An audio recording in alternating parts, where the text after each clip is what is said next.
Приехали на точку. Вчера здесь отдыхали какие-то люди.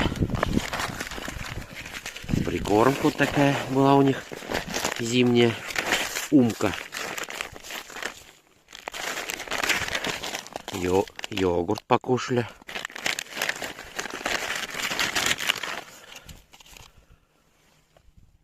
Тушеночка.